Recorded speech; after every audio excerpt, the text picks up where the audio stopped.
It's a pretty known fact that the Jews are God's chosen people, that the Jewish homeland is Israel, that the Jews believe in the Old Testament, and that the Old Testament is about Jews. However, almost none of these facts are true. Nowhere in the Bible does it call the Jews God's chosen people. Modern-day Israel isn't really the homeland of the Jews. The Jews don't really believe in the Old Testament, and only maybe 5% of the people in the Old Testament can even be considered Jewish. So now that you've branded me an anti-Semite, we can begin. So the expression anti-Semite literally means against Shem or his descendants. However, being anti-Jewish isn't the same as being anti-Semitic. So let me explain. The Semites are the descendants of a man named Shem who would father some of the world's most renowned empires and dynasties, such as the Assyrian and Babylonian empires, and even the Persians can call themselves Semites. So why is it when you say something against the Jews, you are considered anti-Semitic? Because just like stealing your religion, your homes, your money and businesses, some Jews also love stealing names, inheritance, and land. So Shem is the son of Noah, the guy who built the ark when Mesopotamia flooded. The Sumerian kingdom would be destroyed by the flood, and the Semites would descend from the Caucasian mountains and establish the Akkadian Empire. Shem would have children, and one of his descendants would be named Eber. He would be the father of the Hebrew people, and the Semites would be called by his name. Eber's line would eventually give birth to a man named Abram or a Jew named Abraham, except Abraham has never been a Jew, nor will he ever be a Jew, and to call Abraham one is just plain ignorant, so let's go through it. So, according to the Bible, Abraham was a Hebrew and not a Jew, who God promised would be the father of many nations. Not one single Jewish nation, but many nations, and that through him all the families of the world would be blessed. Abraham would pass this blessing on to his younger son Isaac and not his eldest son Ishmael. Isaac would have twin sons named Esau and Jacob. Again, the Abrahamic blessing would be passed down to the younger brother Jacob, who would then be renamed to Israel. Israel would then have 12 sons. His sons would each become their own tribes and eventually become their own nations. One of his sons would be named Judah, who would be the father of the Jewish people, and all Jews are related to him. Even though all Jews are Israelites, majority of Israelites are not Jews. Obviously, Israel would have to pass the Abrahamic blessing to Judah in order for them to be the chosen people. Israel would want his favorite son Joseph to inherit the Abrahamic blessing. However, Judah, the father of the Jews, would be jealous and conspire with his brothers to have Joseph killed.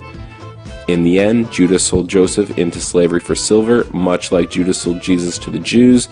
So the Bible portrays Judah as a jealous villain and Joseph as the chosen son. While in slavery, Joseph would rise to become the prime minister of Egypt and father two sons named Ephraim and Manasseh.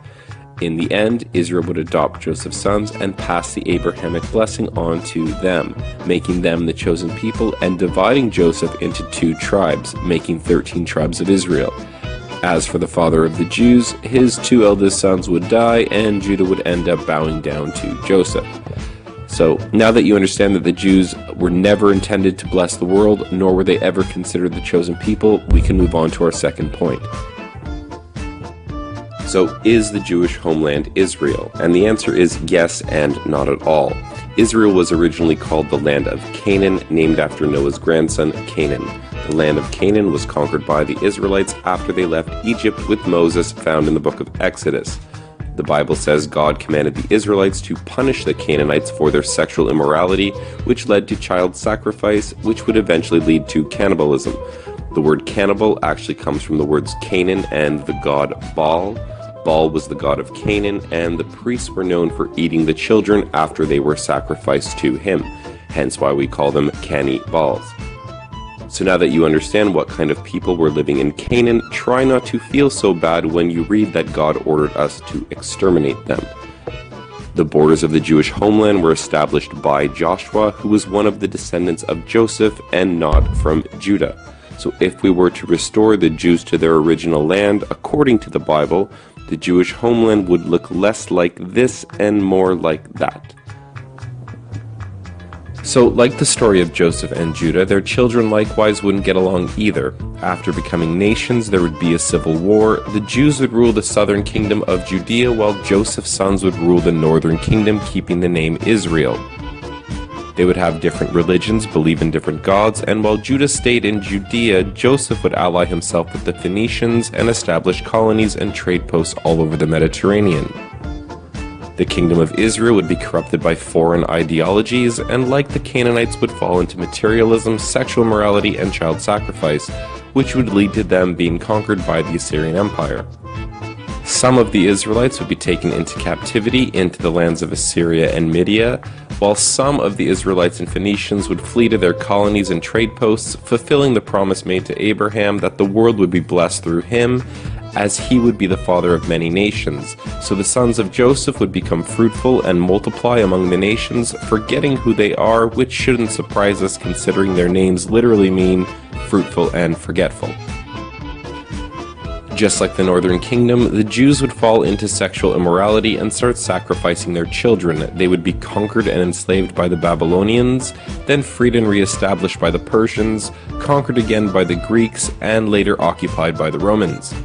While under Roman rule, the Jews would launch the greatest revolution in Roman history, known as the Great Revolt, which would fail, causing Judea, Jerusalem, and the Jewish temple to be destroyed, ironically fulfilling everything Jesus and the Christians said would happen.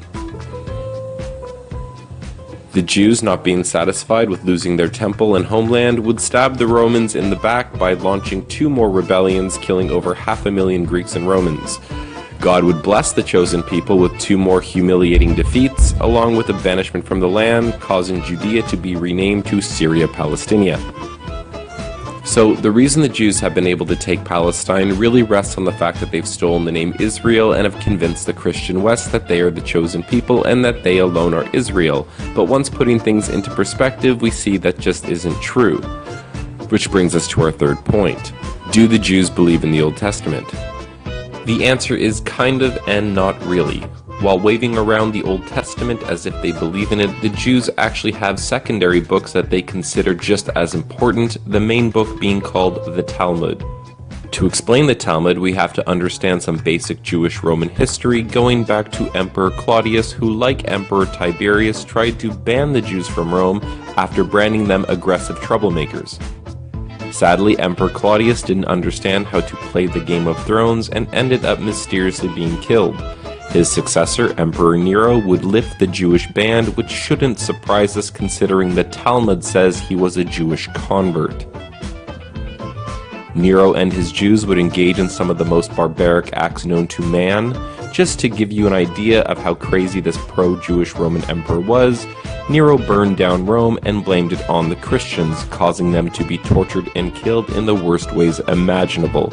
He murdered his entire family, then kicked his pregnant wife and unborn child to death, and then castrated a young boy named Sporus and forced him to dress like the wife who he had just murdered.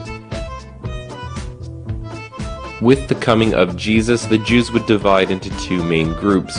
Those who believed that Jesus is the Messiah, while the other group of Jews rejected this claim, believing that their Messiah would come wielding a sword to destroy the Romans and set up a Jewish empire, which is what led the Jews to revolt against Rome in the first place. That, and they just didn't want to pay taxes. After their failed rebellions, the Jews would retreat to Babylon, creating the religion we know today as Judaism, making Christianity older by about 200 years. The Jews would argue and say that the Talmud is the oral law that was passed down orally without any mistakes since the time of Moses, before finally being written down between 200 and 400 years after Jesus.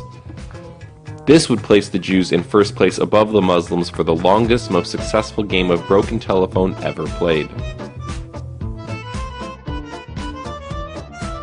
The Talmud speaks of its love for Christians by calling the mother of Jesus a whore and calling Jesus a bastard sorcerer who is in hell boiling in human shit. Which brings us to our last point. Is the Old Testament about Jews?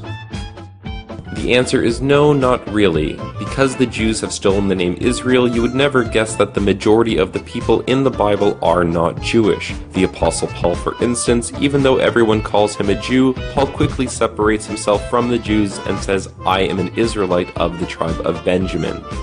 The Bible also says that God sent Paul to preach among the Israelites, and funny enough, Paul's ministry wasn't in Judea, but he was sent to preach to the Galatians in Asia Minor, the Greeks in Greece, and the Romans in Rome. The Bible is constantly separating the kingdom of Israel from the kingdom of Judah, as it is constantly separating Joseph from Judah.